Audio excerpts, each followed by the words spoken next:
In this example, we'd like to prove a statement about rational numbers. In some sense, this is another definition of rational numbers. I'm just going to prove one direction, though. Every definition is a biconditional statement. It's a two-way street.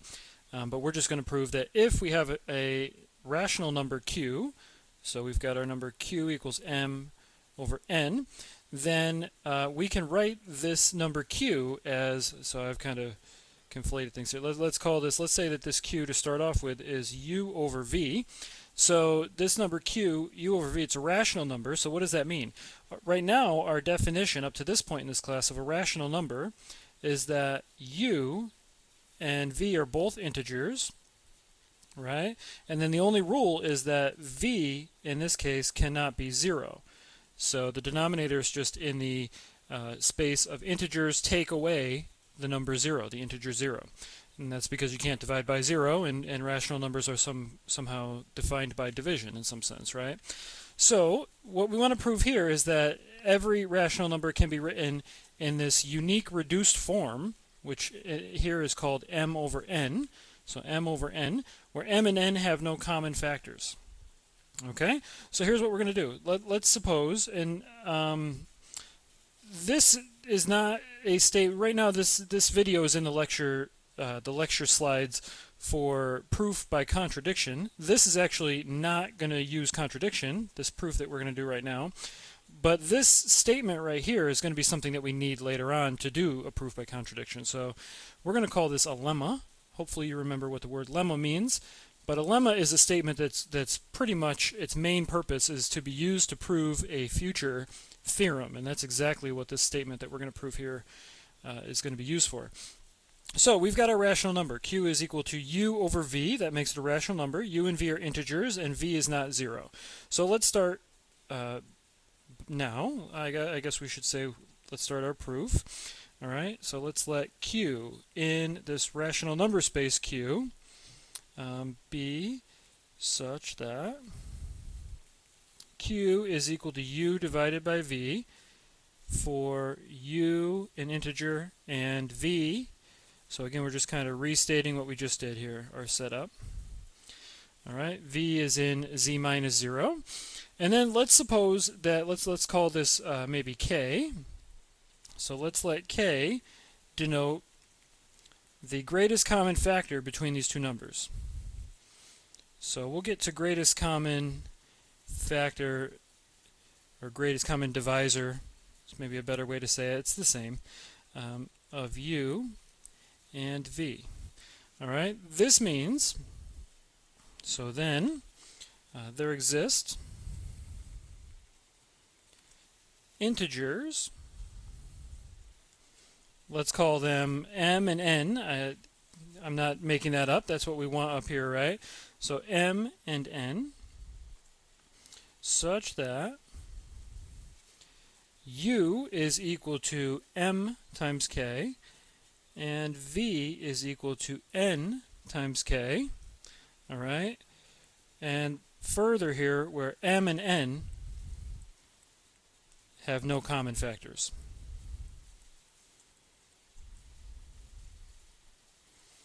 All right, now one thing that we know for sure is that the greatest common factor or greatest common divisor of these two numbers cannot be 0 unless both of these numbers are 0, but v itself can't be 0. So k is not 0. So we can just write this down, right? I mean, we'll just state this for our own sake here, and we won't write it down. But k is not 0, and m and n, it's possible that they could both be negative, right? It's possible that they could both be negative. In that case, we will just assume that that negative sign is part of this number k. All right, so at this point, if m and n are negative, then factor out or cancel, let's just say cancel the common minus sign.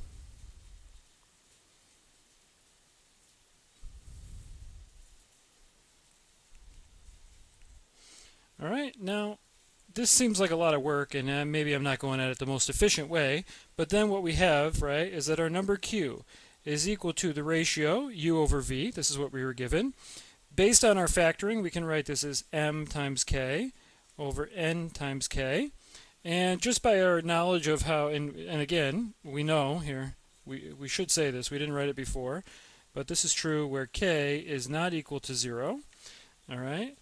And just based on our knowledge of fractions, we know that at this point we can cancel the m and the k, and we can write here that whence q, the same rational number, is equal to m over n. All right? And really we have just one more thing that we want to do. This is enough for what we need, that we've reduced it so that these two have no common factors now, and that we've got this number written in lowest terms, you would call it in an algebra course. But we want to make sure that the minus sign is upstairs, right? So let's just consider the following cases. So if m and n are both positive, then we're done. All right, then the proof is finished. Now, if either one is negative,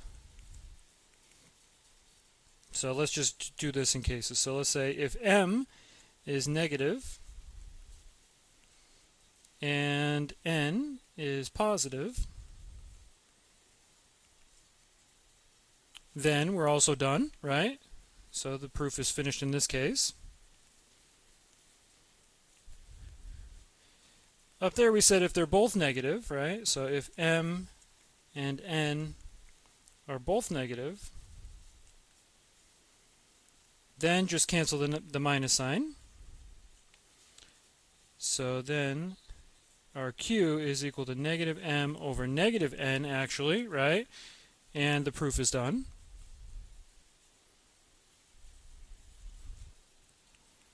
Because in this case, negative m and negative n would both be positive, right? And finally, if m is positive and n is negative, then what do we have to do? We have to move the sign from n to m. All right? How do we do that? We do that exactly the same way as we just did before, right? So we put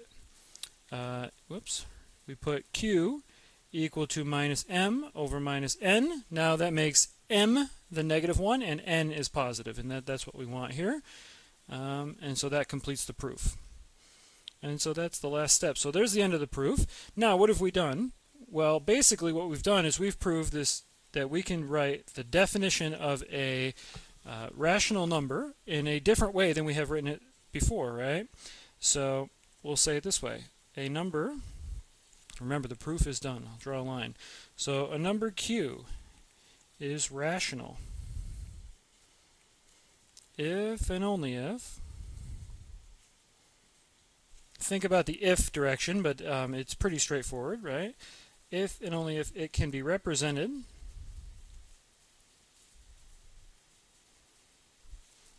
as the ratio q is equal to m over n, where m can be any integer, n must be a positive integer, and m and n have no common factors.